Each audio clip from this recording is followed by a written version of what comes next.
Thumbelina by Hans Christian Andersen. There was once a woman who wished very much to have a little child, but she could not obtain her wish.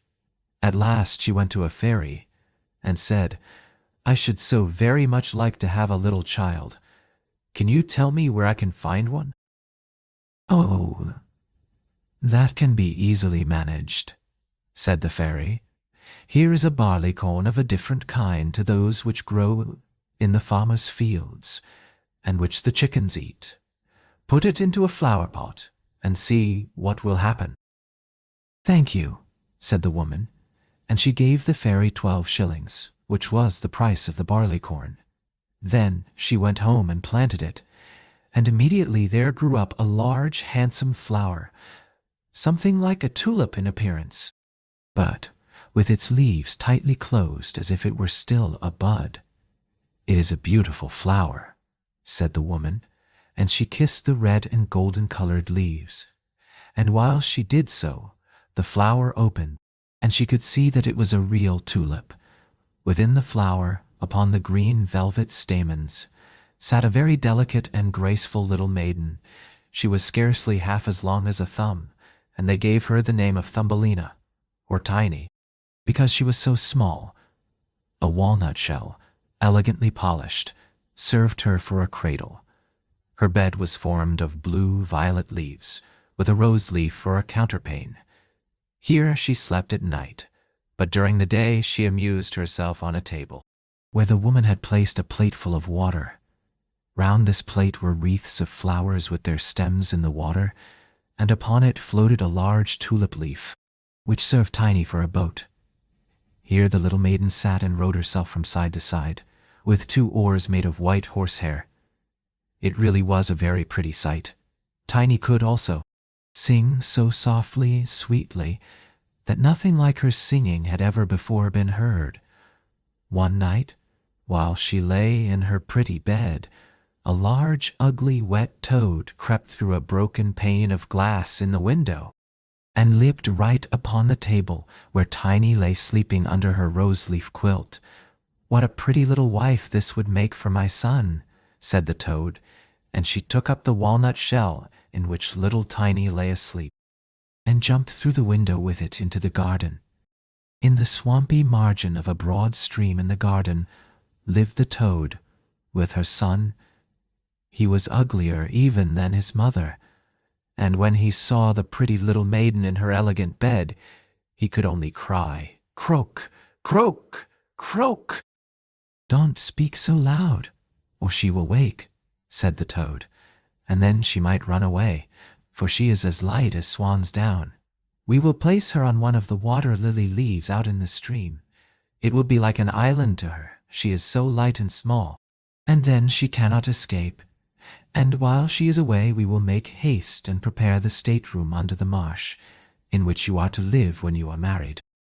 Far out in the stream grew a number of water-lilies, with broad green leaves, which seemed to float on the top of the water. The largest of these leaves appeared farther off than the rest, and the old toad swam out to it with the walnut shell, in which little Tiny lay still asleep. The tiny little creature woke very early in the morning, and began to cry bitterly when she found where she was, for she could see nothing but water on every side of the large green leaf, and no way of reaching the land. Meanwhile the old toad was very busy under the marsh, decking her room with rushes and wild yellow flowers, to make it look pretty for her new daughter-in-law. Then she swam out with her ugly son to the leaf on which she had placed poor little Tiny. She wanted to fetch the pretty bed, that she might put it in the bridal chamber to be ready for her. The old toad bowed low to her in the water, and said, "Here is my son.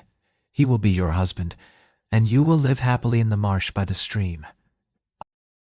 "Croak, croak, croak," was all her son could say for himself. So the toad took up the elegant little bed and swam away with it, leaving Tiny all alone on the green leaf, where she sat and wept. She could not bear to think of living with the old toad, and having her ugly son for a husband. The little fishes, who swam about in the water beneath, had seen the toad, and heard what she said, So they lifted their heads above the water to look at the little maiden. As soon as they caught sight of her, they saw she was very pretty, and it made them very sorry to think that she must go and live with the ugly toads. No, it must never be. So they assembled together in the water, round the green stalk which held the leaf on which the little maiden stood, and gnawed it away at the root with their teeth. Then the leaf floated down the stream, carrying Tiny far away out of reach of land.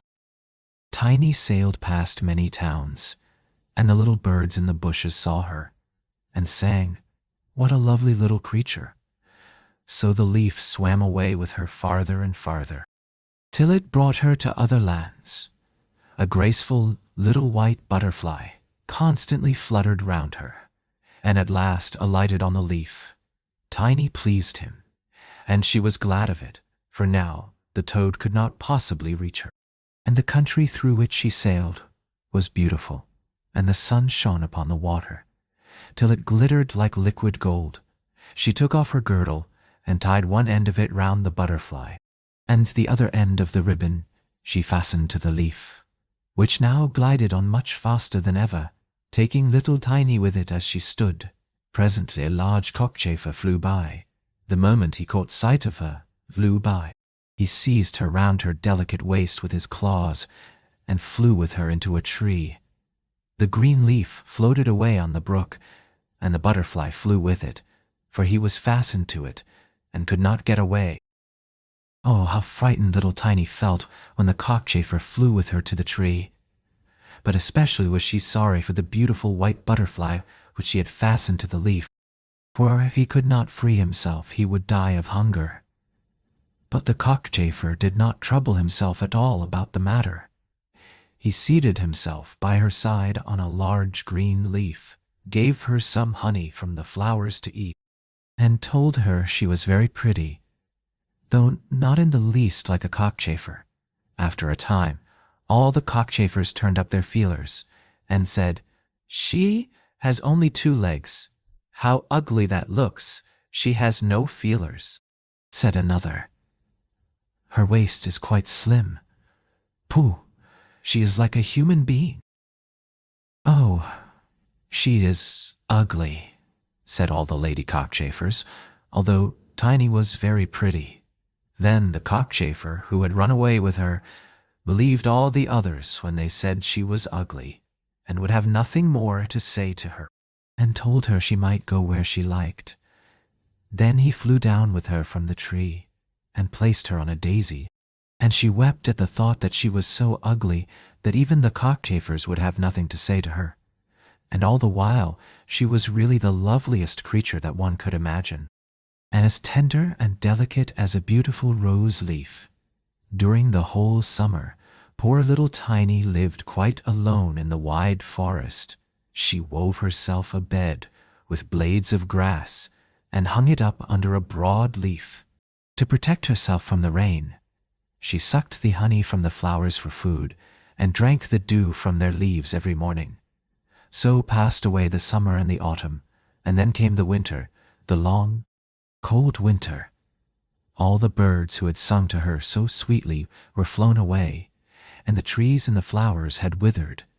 The large clover leaf under the shelter of which she had lived was now rolled together and shriveled up. Nothing remained but a yellow withered stalk. She felt dreadfully cold, for her clothes were torn, and she was herself so frail and delicate that poor little Tiny was nearly frozen to death. It began to snow too, and the snowflakes, as they fell upon her, were like a whole shovelful falling upon one of us, for we are tall, but she was only an inch high. Then she wrapped herself up in a dry leaf, but it cracked in the middle and could not keep her warm, and she shivered with cold. Near the wood in which she had been living lay a cornfield, but the corn had been cut a long time. Nothing remained but the bare, dry stubble standing up out of the frozen ground. It was to her like struggling through a large wood. Oh, how she shivered with the cold! She came at last to the door of a field mouse, who had a little den under the corn stubble. There dwelt the field mouse in warmth and comfort, with a whole room full of corn, a kitchen and a beautiful dining room. Poor little Tiny stood before the door just like a little beggar girl, and begged for a small piece of barley corn, for she had been without a morsel to eat for 2 days. "You poor little creature," said the field mouse, who was really a good old field mouse, "come into my warm room and dine with me." She was very pleased with Tiny, so she said, "You are quite welcome to stay with me all the winter if you like, but you must keep my rooms clean and neat, and tell me stories, for I shall like to hear them very much." And Tiny did all the field mouse asked her, and found herself very comfortable. "We shall have a visitor soon," said the field mouse one day. "My neighbor pays me a visit once a week. He is better off than I am. He has large rooms, and wears a beautiful black velvet coat. If you could only have him for a husband, you would be well provided for indeed. But he is blind, so you must tell him some of your prettiest stories." But Tiny did not feel at all interested about this neighbor, for he was a mole. However, he came and paid his visit dressed in his black velvet coat. "He is very rich and learned, and his house is 20 times larger than mine," said the field mouse. He was rich and learned, no doubt, but he always spoke slightingly of the sun and the pretty flowers, because he had never seen them. Tiny was obliged to sing to him, "Lady Bird, Lady Bird, lay away home," and many other pretty songs, and the mole fell in love with her because she had such a sweet voice. But he said nothing yet, for he was very cautious. A short time before, the mole had dug a long passage under the earth, which led from the dwelling of the field mouse to his own, and here she had permission to walk with Tiny whenever she liked. But he warned them not to be alarmed at the sight of a dead bird which lay in the passage. It was a perfect bird, with a beak and feathers, and could not have been dead long, and was lying just where the mole had made his passage. The mole took a piece of phosphorescent wood in his mouth, and it glittered like fire in the dark. Then he went before them to light them through the long dark passage. When they came to the spot where lay the dead bird, the mole pushed his broad nose through the ceiling.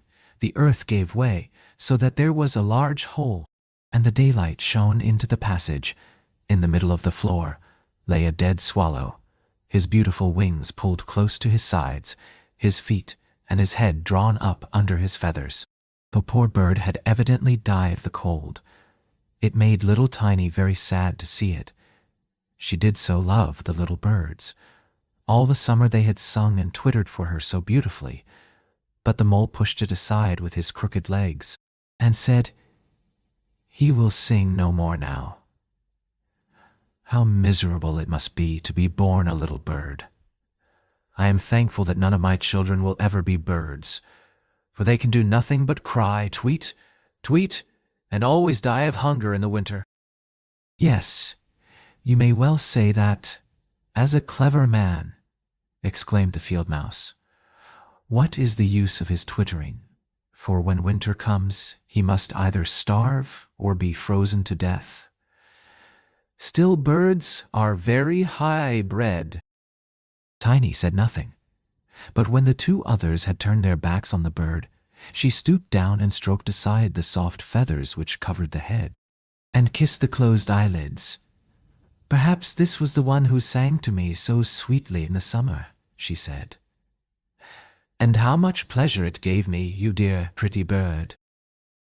The mole now stopped up the hole through which the daylight shone, and then accompanied the lady home.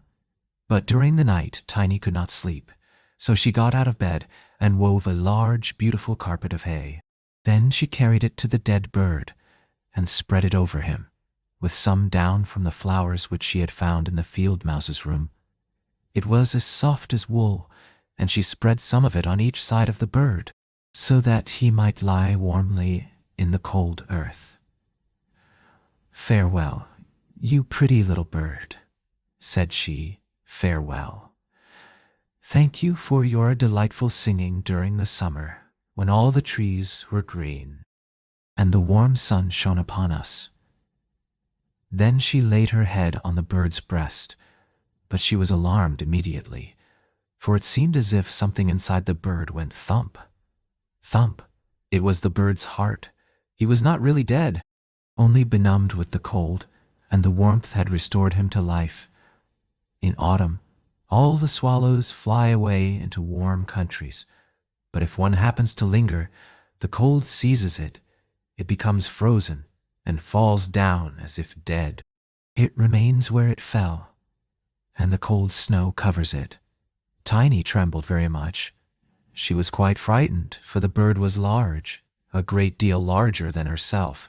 She was only an inch high, but she took courage, laid the wool more thickly over the poor swallow, and then took a leaf which she had used for her own counterpane, and laid it over the head of the poor bird. The next morning she again stole out to see him. He was alive, but very weak. He could only open his eyes for a moment to look at Tiny, who stood by holding a piece of decayed wood in her hand, for she had no other lantern. "Thank you, pretty little maiden," said the sick swallow.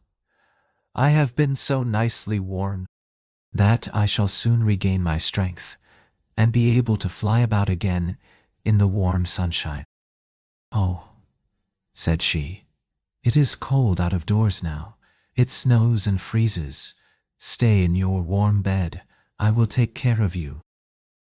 Then she brought the swallow some water in a flower leaf, and after he had drank, he told her that he had wounded one of his wings in a thorn bush, and could not fly as fast as the others, who were soon far away on their journey to warm countries. Then at last he had fallen to the earth, and could remember no more, nor how he came to be where she had found him.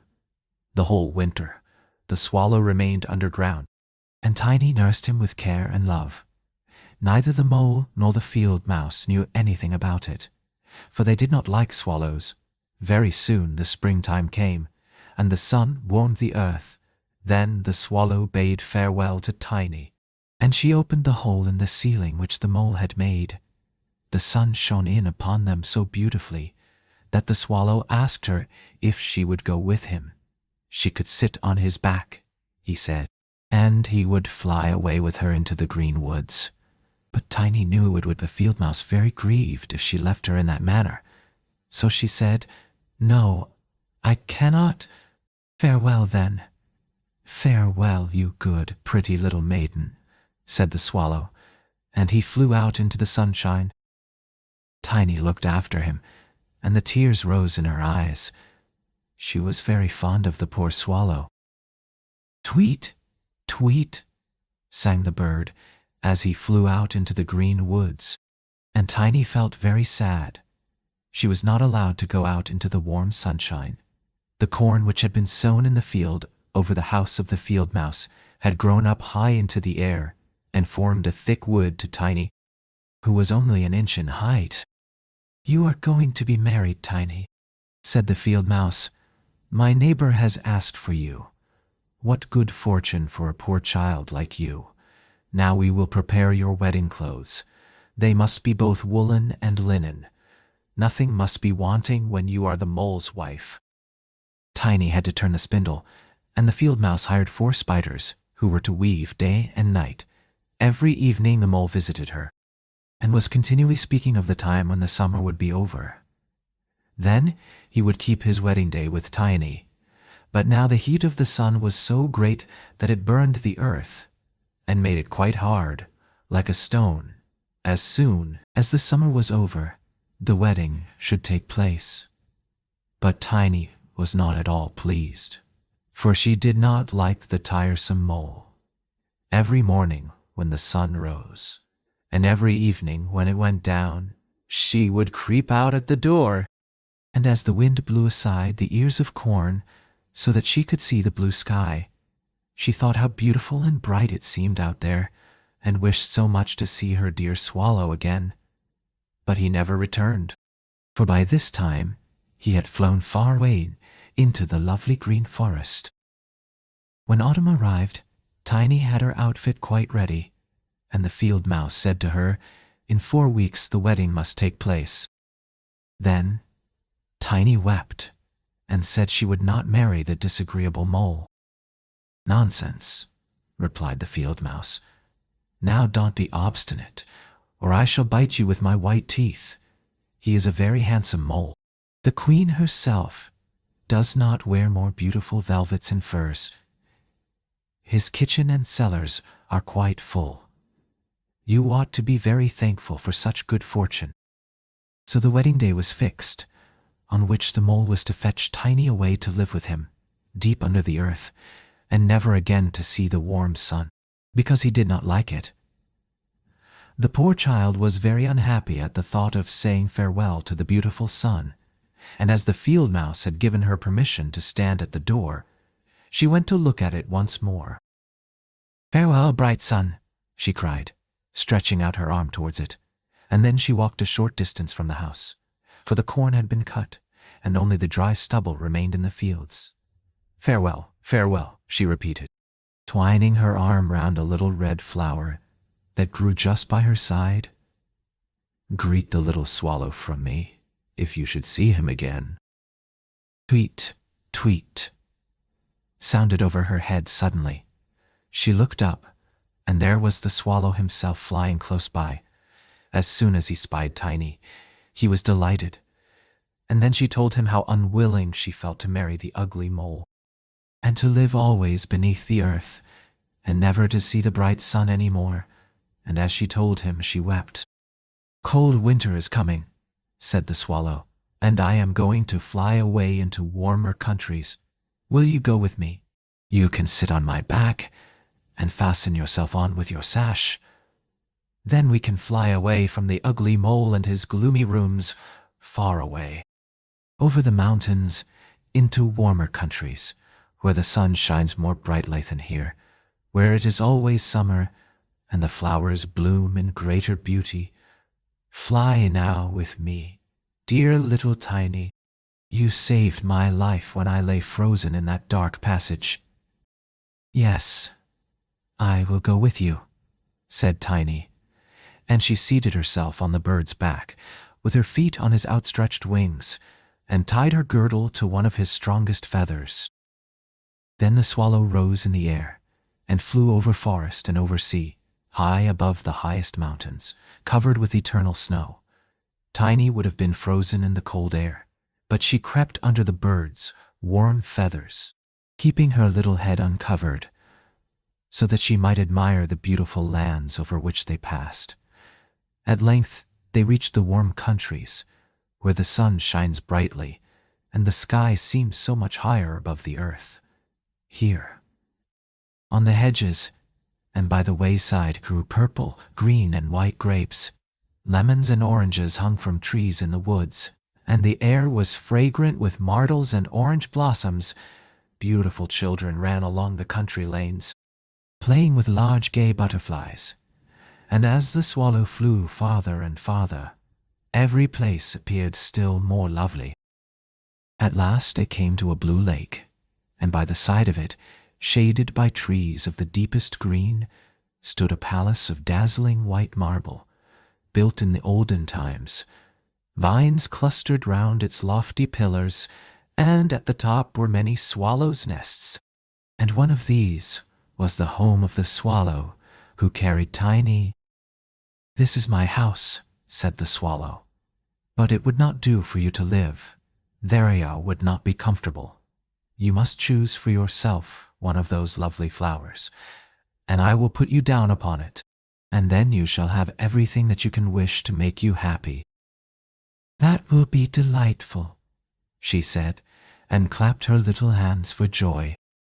A large marble pillar lay on the ground, which, in falling, had been broken into 3 pieces. Between these pieces grew the most beautiful large white flowers. So the swallow flew down with Tiny, and placed her on one of the broad leaves. But how surprised she was to see in the middle of the flower a tiny little man, as white and transparent as if he had been made of crystal. He had a gold crown on his head, and delicate wings at his shoulders, and was not much larger than Tiny herself. He was the angel of the flower, for a tiny man and a tiny woman dwell in every flower, and this was the king of them all. "Oh, how beautiful he is," whispered Tiny to the swallow. The little prince was at first quite frightened at the bird, who was like a giant, compared to such a delicate little creature as himself. But when he saw Tiny, he was delighted, and thought her the prettiest little maiden he had ever seen.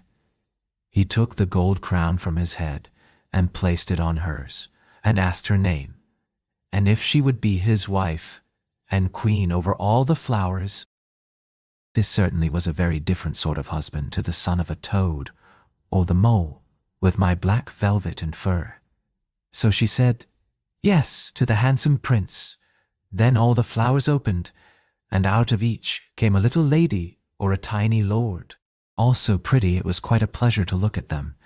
Each of them brought Tiny a present, but the best gift was a pair of beautiful wings, which had belonged to a large white fly, and they fastened them to Tiny's shoulders, so that she might fly from flower to flower.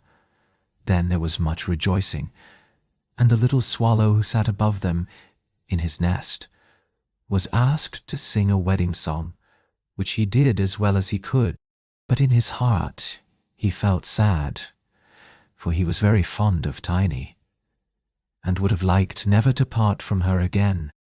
"You must not be called Tiny any more," said the spirit of the flowers to her.